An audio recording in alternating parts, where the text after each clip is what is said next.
नमस्कार दोस्तों, स्वागत है आपका daily one topic by AK YouTube channel पर। कौटिल्य से संबंधित कुछ महत्वपूर्ण फैक्ट है मेरे पास इस वीडियो नोट में, आपके सामने मैं ये पेश कर देता हूँ। चलिए शुरू करते हैं आज का ये वीडियो नोट, समझते हैं हर एक पॉइंट को और चलते हैं टॉपिक की तरफ। ठीक है, देखिए कौटिल्य का उपनाम हमने आपको बता दिया था पहले वाले वीडियो नोट में कि भाई चाणक्य या विष्णुगुप्त है, जिसे कौटिल्य के नाम से जाना जाता है। कौटिल्य क्या थे? कुटिल नामक ब्राह्मण वंश से संबंधित थे, इसलिए इन्हें कौटिल्य कहा गया। ठीक है, और कौटिल्य के अध्ययन व अध्यापन का जो कार्य हुआ वो कहाँ पर हुआ? नालंदा विश्वविद्यालय में। नालंदा विश्वविद्यालय के अंतर्गत कौटिल्य ने अपनी शिक्षा दीक्षा ग्रहण की। ठीक, तो बहुत सारे प्रश्न हैं इस वीडियो नोट में, क्लियर होते चले जाएंगे। जहाँ पर डिस्कशन की आवश्यकता होगी वहाँ पर हम डिस्कस भी करेंगे। कौटिल्य द्वारा रचित महत्वपूर्ण ग्रंथ कौन सा है? अर्थशास्त्र ग्रंथ है। पिछले वीडियो नोट में आपने देखा होगा, हमने कौटिल्य के अर्थशास्त्र से संबंधित कुछ महत्वपूर्ण बातें आपके साथ में साझा की थी। कौटिल्य के अर्थशास्त्र में जो 15 अधिकरण हैं उनको हमने पिछले वीडियो नोट में एक एक को अच्छे से विस्तार पूर्वक आपसे बताया था। कौटिल्य का अर्थशास्त्र एक ऐसा ग्रंथ है, राजनीति और शासन प्रणाली से संबंधित ग्रंथ है। राजनीति और शासन प्रणाली से संबंधित एक ग्रंथ है। तो राजनीतिक ग्रंथ है क्या? अर्थशास्त्र। चूँकि इकोनॉमिक्स जैसा लगता है तो हमें लगेगा ये आर्थिक क्रियाओं से संबंधित है, लेकिन ऐसा नहीं है, ये राजनीतिक ग्रंथ है। ठीक है, राजा अपने शासन को किस तरीके से अच्छी भली भांति चला सके, उसके लिए उसको कुछ युक्तियाँ, कुछ की फैक्टर्स बताए गए हैं अर्थशास्त्र के अंतर्गत। तो एक राजनीतिक ग्रंथ है और कौटिल्य के द्वारा रचना किसकी हुई? अर्थशास्त्र की। कौटिल्य ने अध्ययन व अध्यापन का कार्य नालंदा विश्वविद्यालय में किया, यहीं से इन्होंने शिक्षा दीक्षा ग्रहण की। ठीक है, इतने पॉइंट यहाँ पे क्लियर हो जाते हैं।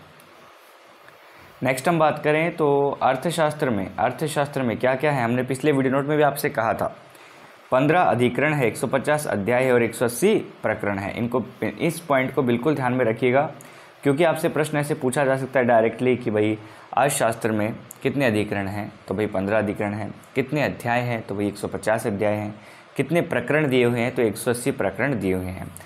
अर्थशास्त्र में क्रमशः अधिकरण, अध्याय व प्रकरण हैं, तो 15, 150, 180 इनको आपको ध्यान में रख लेना है। अधिकरण का जो जितने भी पॉइंट है, 15 जो अधिकरण है, उनको मैंने पिछले वीडियो नोट में आपको समझाया था कि किस अधिकरण में किस पॉइंट पर चर्चा करते हैं चाणक्य। ठीक है,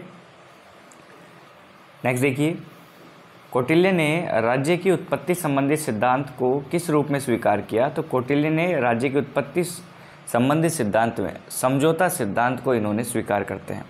कौटिल्य समझौता सिद्धांत को स्वीकार करते हैं राज्य की उत्पत्ति के संबंध में।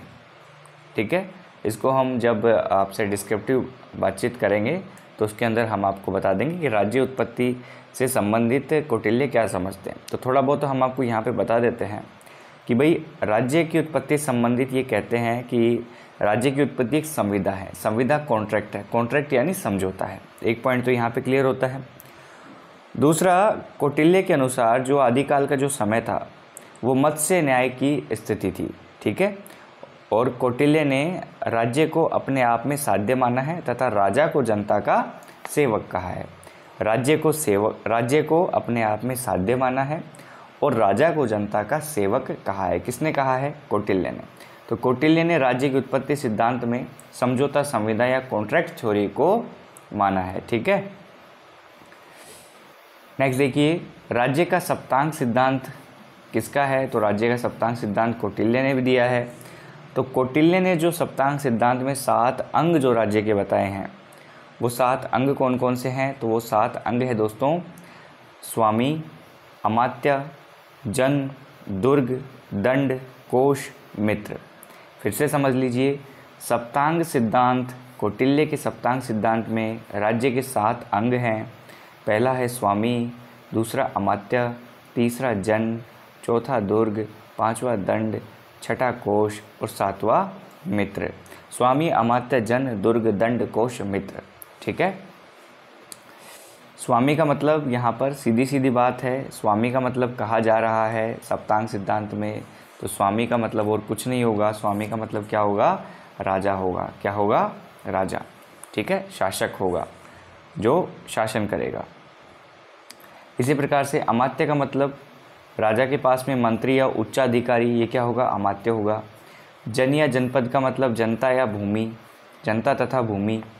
और दुर्ग का मतलब सीमा सुरक्षा के लिए निर्मित किए हुए दुर्ग, ठीक है, सीमा सुरक्षा के लिए निर्मित की हुई दुर्ग। दुर्गों की इन्होंने 4 प्रकार बताए। कितने प्रकार बताए हैं? 4 प्रकार बताए हैं, जिसमें औदिक दुर्ग का मतलब वो दुर्ग जो जल में स्थित हो। पार्वत दुर्ग मतलब पर्वत पर बना हो। धानवन दुर्ग मतलब रेगिस्तान में बना हो। और वन दुर्ग मतलब जंगल में बनाया हुआ दुर्ग। तो औदिक, पार्वत, धानवन और वन दुर्ग, इन्होंने कौटिल्य ने दुर्ग के 4 प्रकार बताए हैं। और दुर्ग का उद्देश्य क्या था? सीमा सुरक्षा के लिए, ठीक है। कोष की बात हम देखें तो कोष जिस भी राज्य के पास में, राजा को ऐसी व्यवस्था करनी चाहिए कि कोष पर्याप्त होना चाहिए, ताकि विकट परिस्थिति में भी राज्य को आर्थिक तरीके से प्रताड़ित ना होना पड़े, अपने खाने पीने की चीज़ें अपने पास में ला सके, खरीद सके, अपनी जनता को खुश मतलब सुखी रख सके। दंड का मतलब प्रजा की आंतरिक व बाहरी सुरक्षा के लिए दंड व्यवस्था की व्यवस्था करते हैं। कौन करते हैं? कौटिल्य, ठीक है। और 7वां मित्र है। मित्र मतलब आवश्यकता के समय सहायक हो। ऐसे एक राज्य से या विभिन्न राज्यों से मित्रता जरूर होनी चाहिए, जो कि आवश्यकता पड़ने पर हमारा साथ दे सकें, ठीक है। कौटिल्य के अनुसार गुप्तचर जो हैं, यानी जो जासूस होते हैं, उन जासूसों के 2 प्रकार होते हैं। एक जासूस स्थायी होता है, दूसरा भ्रमणशील होता है। एक स्थायी होता है, दूसरा भ्रमणशील होता है। तो मुख्यतः गुप्तचर के कितने प्रकार हैं? 2 प्रकार हैं। कौटिल्य ने दुर्ग के प्रकार कितने बताए हैं? मैंने आपको बता दिया, 4 प्रकार हैं। औदिक का मतलब जो दुर्ग पानी से घिरा हो, जल में स्थित हो, ठीक है। पार्वत दुर्ग मतलब जो पहाड़ी पर बना हो। धानवन दुर्ग मतलब जो रेत के टीलों में, रेगिस्तान में बना हो। वन दुर्ग मतलब जो वन में, घने वनों में बना हो, ठीक है, जंगल में बना हो। तो ये हो गए कौटिल्य के अनुसार दुर्ग के प्रकार, ठीक है। तो आपको ये वीडियो नोट यहाँ तक कैसा लगा आप कमेंट कर दीजिएगा। आगे कुछ पॉइंट और हैं जिन पर भी हम बातचीत कर लेते हैं।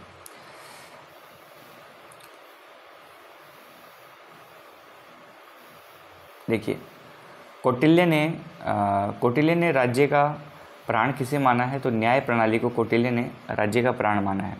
मतलब न्याय को इतना ज़्यादा इन्होंने ऊपर रखा है कि भाई न्याय राज्य का प्राण है, ठीक है, राज्य का प्राण है। और कौटिल्य के अनुसार यदि हम देखें कि वार्ता का मतलब क्या है, तो वार्ता का मतलब होता है कृषि, व्यापार या वाणिज्य।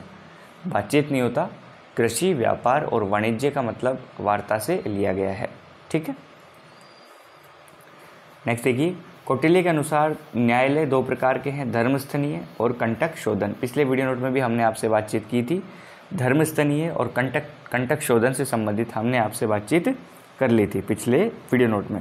आप हर एक वीडियो नोट देखा करें जिस भी से आप रिलेटेड हैं, चाहे आप सेकंड ग्रेड से हैं, चाहे आप फर्स्ट ग्रेड से हैं, वीडियो नोट आपके लिए डाले जाते हैं, ठीक है।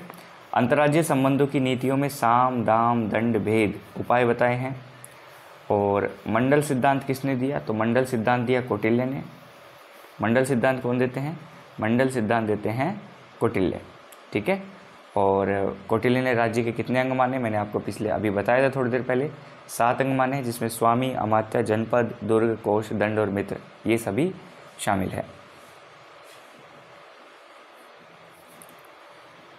मंडल सिद्धांत की मूल मान्यता क्या है? तो शक्ति। षड्गुण नीति किसकी है? कौटिल्य की। तो कौटिल्य का जो मंडल सिद्धांत है उसमें प्रमुख जिसका स्थान है वो है विजिगीषु। तो विजिगीषु कौन है? केंद्रीय या प्रमुख राजा जो विजय की आकांक्षा रखता है वो विजिगीषु कहलाता है। कौटिल्य के मंडल सिद्धांत में ये महत्वपूर्ण है, ये प्रमुख है। और पड़ोसी जो राज्य हैं उनसे संबंधित विचार यदि हम देखेंगे तो कौटिल्य के मंडल सिद्धांत और षड्गुण सिद्धांत के अंतर्गत मिलेंगे। मंडल सिद्धांत और षड्गुण सिद्धांत के अंतर्गत मिलेंगे। षड्गुण सिद्धांत की यदि हम बात करें तो षड्गुण का मतलब होता है 6 गुण, यानी 6 गुण ऐसी नीतियाँ जिसमें 6 गुण समाहित हों, जैसे संधि, विग्रह, यान, आसन, संश्रय और द्वैधी भाव। संधि, विग्रह, यान, आसन, संश्रय और द्वैधी भाव, इन सभी को हम डिस्क्रिप्टिव वीडियो नोट में आपके सामने लेकर आ जाएंगे। अभी आपको ये एक घुमाई हो रही है, ठीक है। ये आपकी हो गई षड्गुण। कौटिल्य ने दूत की संज्ञा दी, राजा का मुख, दूत को राजा का मुख बताया है। अर्थशास्त्र का प्रधान विषय प्रशासन या शासन कला। कौटिल्य की तुलना मैकियावली से की है। कौटिल्य के राज्य संबंधित विचारों की व्याख्या दैवी सिद्धांत पर आधारित है, ठीक है। और कौटिल्य का राज्य लोक कल्याणकारी राज्य है, जनता के सुख के लिए। कौटिल्य का राज्य कैसा है, राज्य कैसा है, लोक कल्याणकारी राज्य है।